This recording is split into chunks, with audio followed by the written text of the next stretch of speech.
সমস্ত গলিটলি সব জলে ডুবে গেছে, এত জল। এটা এখন চলবে 2-3টে পর্যন্ত। পূর্ণিমার কোটালো গেছে কালকে। তারপরে যদি রোদ থাকে এইভাবে, বৃষ্টি যদি আর না হয়, তাহলে 3-4 দিন টাইম লাগবে এটা সেটেল করতে।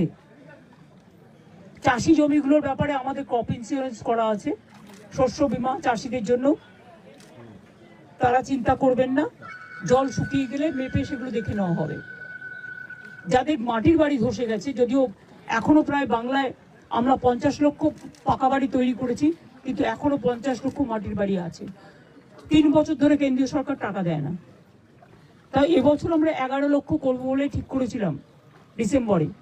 ওটাকে আমি বাড়িয়ে আরো 1 লক্ষ বাড়াবো। তার কারণ হচ্ছে, যে বাড়িগুলো মাটিতে একদম ধসে গেছে, যদি সেই বাড়িগুলো লিস্টের মধ্যে না থাকে, তাহলে যার বাড়ি হোক, আমি এখানে কোনো ডিসক্রিমিনেশন বঞ্চনা চাই না। মানুষ বিপদে পড়েছে, মানুষের পাশে দাঁড়ানো আমাদের কাজ।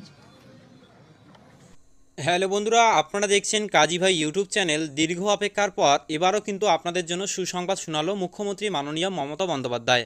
আপনারা জানেন, ডিবিচি ছাড়া জলে ইতিমধ্যে দক্ষিণবঙ্গের অনেক জায়গায় কিন্তু বন্যা প্লাবিত হয়েছে এবং বেশ কিছু অনেক জায়গায় কিন্তু হয়েছে বন্যা, এবং সেখানে কিন্তু অনেক কৃষকের ধান চাষ সহ আরও বিভিন্ন ফসল নষ্ট হয়েছে।